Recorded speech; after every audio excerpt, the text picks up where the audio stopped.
This video is about vulcanizing. This is a term I use. It's about a Vulcan meditation, activation of the Ray 1 of willpower. So before I begin explaining what that means, I'm going to open with a disclaimer. So the disclaimer I have to make is simple. Don't perform these meditations unless you're advanced. These are for learning purposes only. I'm here to expand upon the philosophy and the ideas behind invocation, to give validation to how and why these things work and to their effects. So this is educational only, unless you feel confident and you're advanced in these ideas and techniques. The reason I say this is because the aim of my page and my teachings is to make things palpable, digestible. And I realize that these things might be deceptively simple. If you feel that you're able to do these things or that you have an easy grasp on these things as I speak on them, keep in mind that you're listening through someone's voice. And that unless you've practiced these things yourself, through the use of other books or, understanding of the different techniques of occultism, they aren't safe to practice. I can give an anecdote. The first time I ever felt comfortable attempting a visualization or invocation, I went full throttle invoking Mars. The negative effect was that I began to overheat, I began to perspire, I began to get frantic, anxious, restless, and fearful. And so I sat in my bed, laid down for an hour at least, in an attempt to let these emotions pass over me. The productive part is that I learned that this is the correct method to surviving an invocation. In other words, to let the elemental forces come upon you and work through you without interference of the ego in order to remove the impurities. Now, on the emotional manifest side, one would experience frustrations, blockages, aggressions by others upon oneself. And one has to know and understand how to respond to those situations. One doesn't respond exoterically, i.e., eye for an eye. One responds through acceptance. And so, in the process of this video, hopefully you'll understand this. Let's move forward onto Vulcan. Right. So we'll begin by looking at what Google claims is an expression of Vulcan. In esoteric astrology and occultism, Vulcan is a hypothetical, unseen, intramercurial planet positioned between Mercury and the Sun, representing the first ray of willpower, of will and power. It symbolizes the spiritual energy that strips away superficial material desires to reveal the pure light of the soul. It's the sole ruler of Taurus. In some frameworks, it's considered also the ruler of Virgo. In general esoteric symbolism, it is the cosmic blacksmith. It's the school of fiery stones. It's the power of the imperfect. So on and so forth. What they've neglected to involve here is anthroposophy and Rudolf Steiner's insights on Vulcan. Rather than being an actual physical planet between the Sun and Mercury, it's rather a spiritual form of Earth. It's the final evolution, spiritually speaking, of Earth. So we'll move on.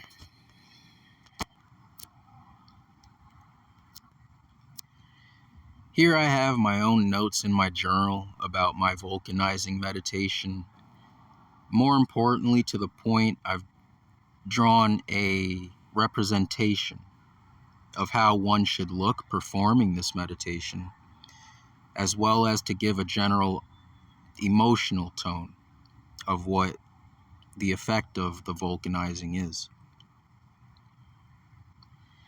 So you'll see perhaps that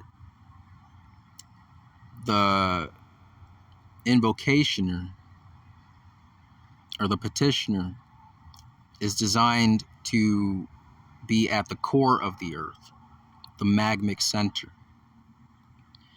So here we'll see a theme which corresponds to what we read on Google of the ray 1 of power or willpower. So if we think of ray 1, we might also think of chakra 1, which is the root chakra, the red ray chakra. Now, interestingly enough, the red ray also corresponds to the earth element.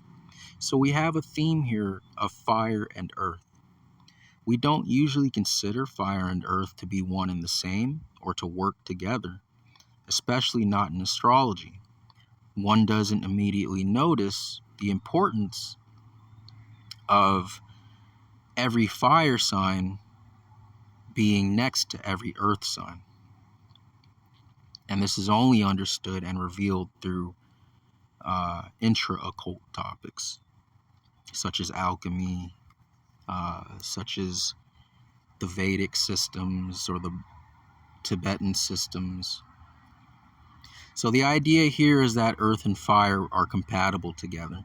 Now, in the Kabbalistic frame of magic, fire element represents the highest form of spirit, which is the all, the one, the unity, the light. And earth element represents the final manifestation of that form. It's the last element, so to speak. The lowest in one sense, not in the negative connotation, but in the sense of octaves. So the earth element, being a reflection or the opposite pole of the fire element, contains all of the ambitions and the drives of the fire element, but under the limitations of physicality. So we can interface this to the human experience. Every human burns. Every human is built with the task to suffer under fire and to transform the negative fire into the spiritual fire. The negative fire would be anger, frustration, hatred, violence, antagonism, brutalism, animalism, and so on. The positive light would be self-empowerment, self-confidence, self-creatorship, self-containment, self-control, security, and a sense of self, confidence in self. Spiritual self-confidence comes from overcoming the pressures of the negative fire, the fire of burning, the fire of detachment, of suffering, of longing, and of anger. The Vulcan meditation that I've developed and had revealed to me clairvoyantly is designed to expedite this process. The reason that it's considered an advanced technique is that it's unsafe to practice because it manifests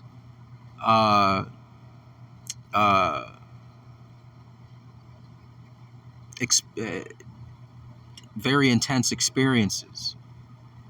Situations will come to you. People will antagonize you um, uh, accordingly to your attachments.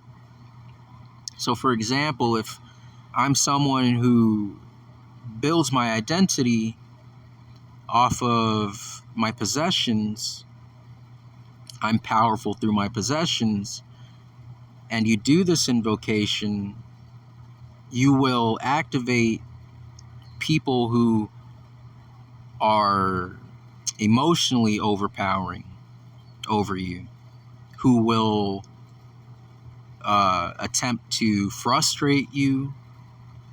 They'll minimize your possessions, they'll take away your possessions, so on and so forth. And you can imagine the frustration, the anxiety, the fear, the ego-based instinctive reactions that this will evoke. And the idea and the reason this is advanced and why it's only for advanced occultists is that one has to suffer these things.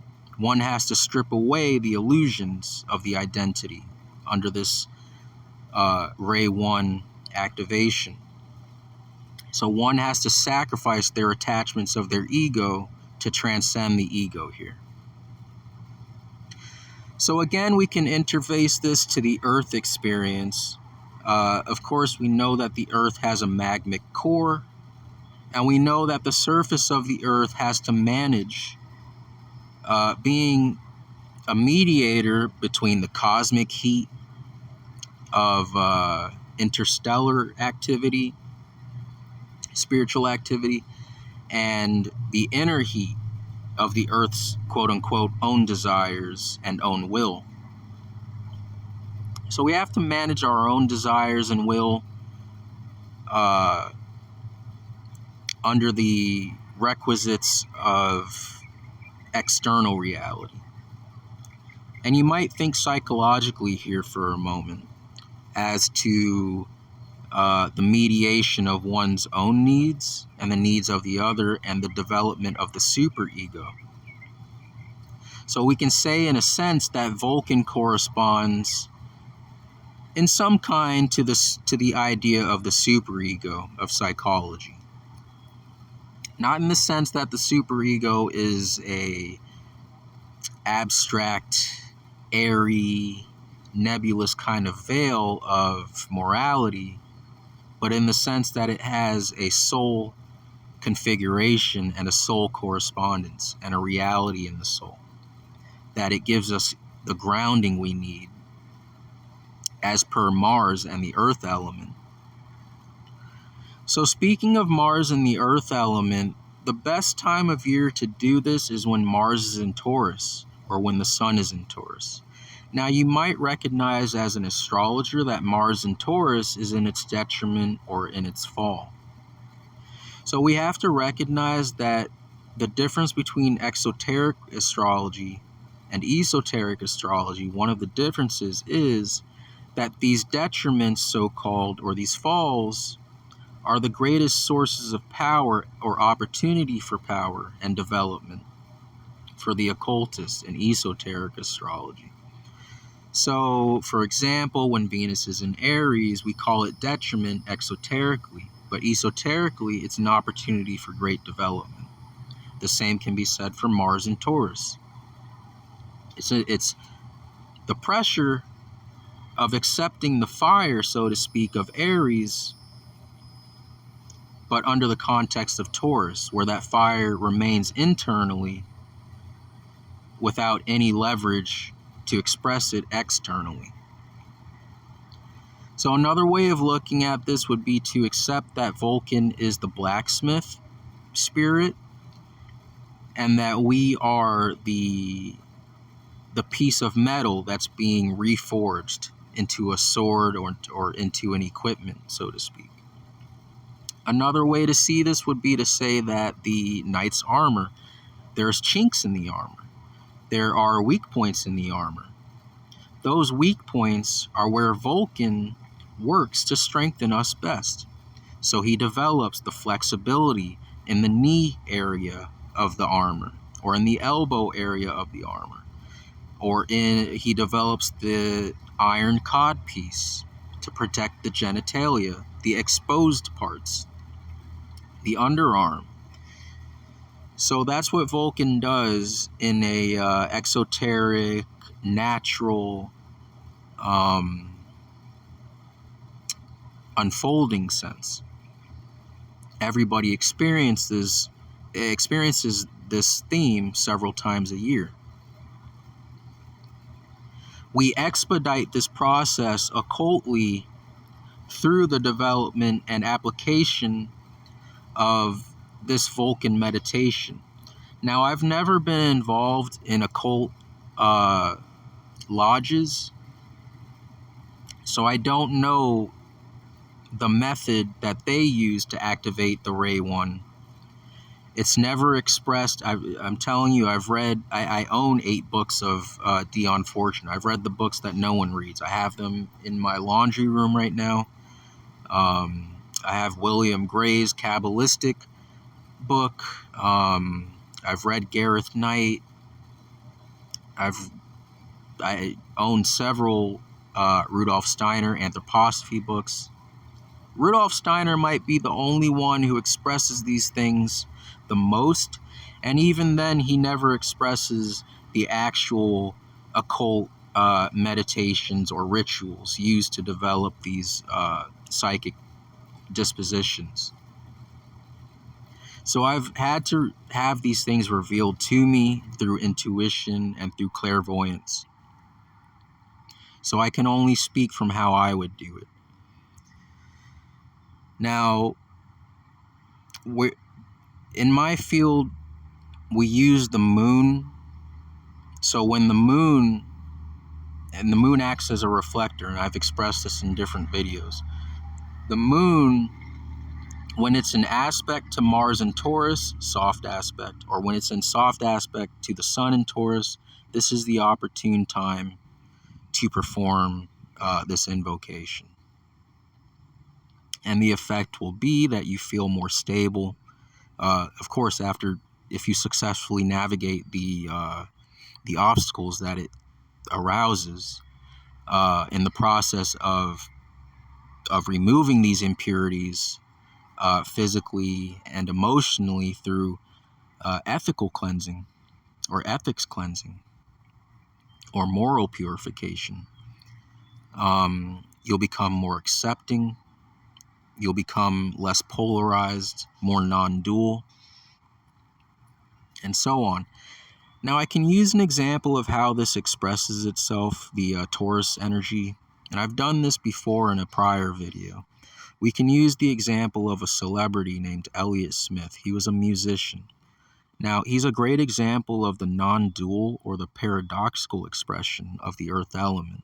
Remember, the earth element has all the drives of the fire element, but it works under the limitations of the earth. So it wants creatorship, and it strives for it. Elliott Smith was a creator. He was a paradox in the sense that he was a successful musician. He was a beloved musician. He created great works of art. But on the other hand, he suffered. He had a hermetic disposition. He wasn't mentally disposed towards the occult, but he had an occult disposition emotionally. He was suffering the black night of the soul. If we were to look at it purely superficially, we would say, on the one hand, he's a musician, he's successful, he's well off. On the other hand, he was disposed towards drugs and self-sabotage and self-destruction. He was a quote-unquote crack addict, heroin junkie. And typically when we look at those people superficially, we make fun of them. We feel sorry for them if we're good people. But social media disposes us to humiliate them, look down on them, so on and so forth. So we have a person that we on the one hand, we might look down upon, but on the other, we would look up to. That's the paradoxy of Taurus and the earth element. And in a strong sense, Elliott Smith's disposition of his soul was to live under that paradoxy and develop non-duality, understanding. So this is an example of how Vulcan happens naturally, without occult influence.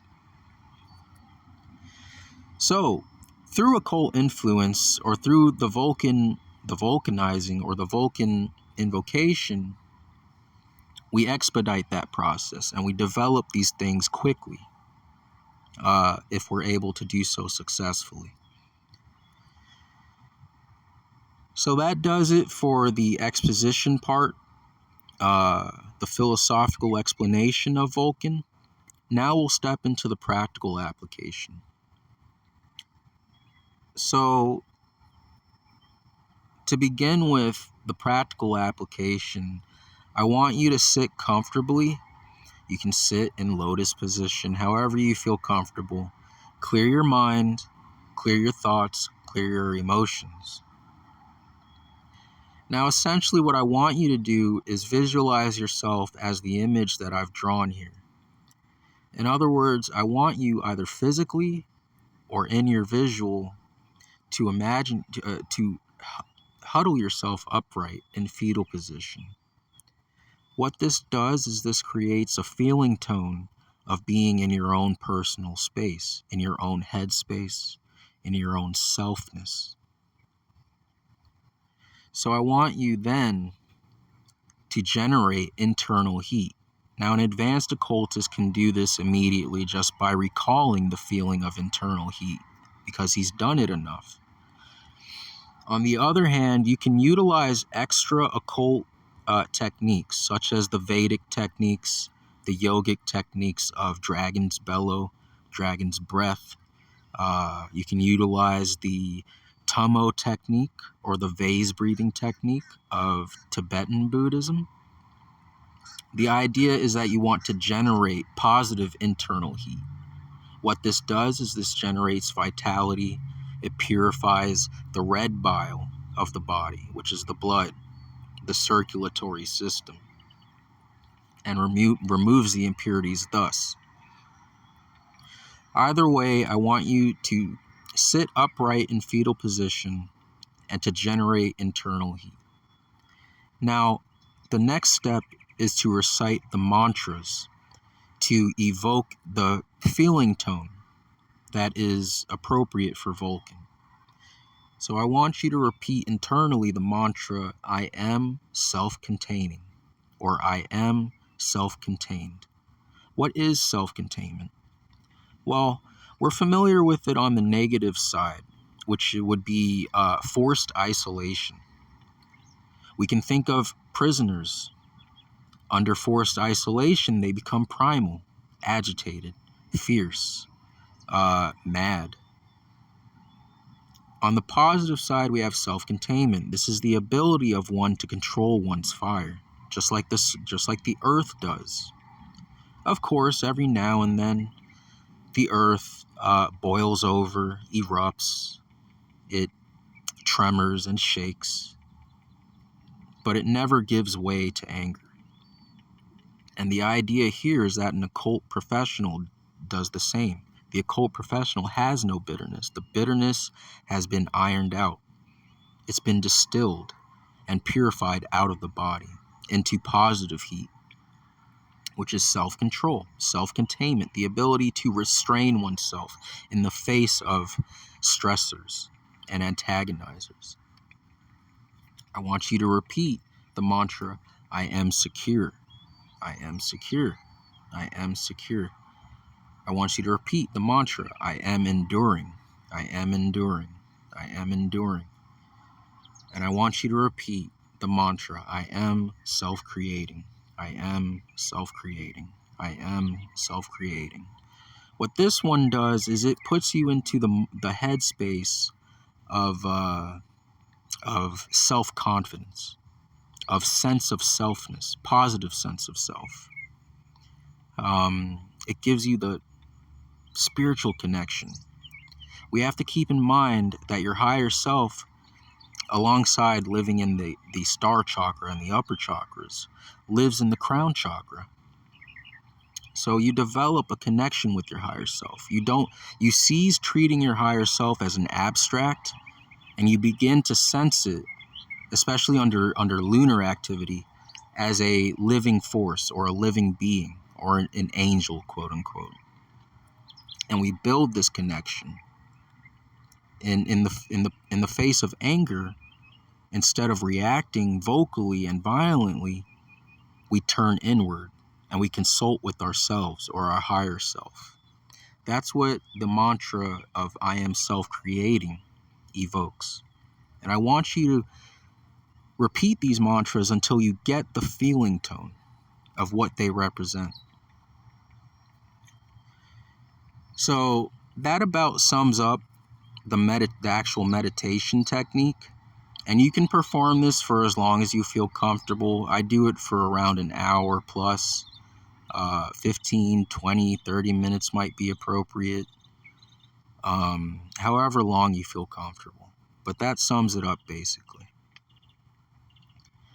And as I've said earlier, only perform this at certain times of year when Mars is in Taurus, when the Sun is in Taurus, and when the Moon is in soft aspect to the Mars in Taurus and to the Sun, or to the Sun in Taurus.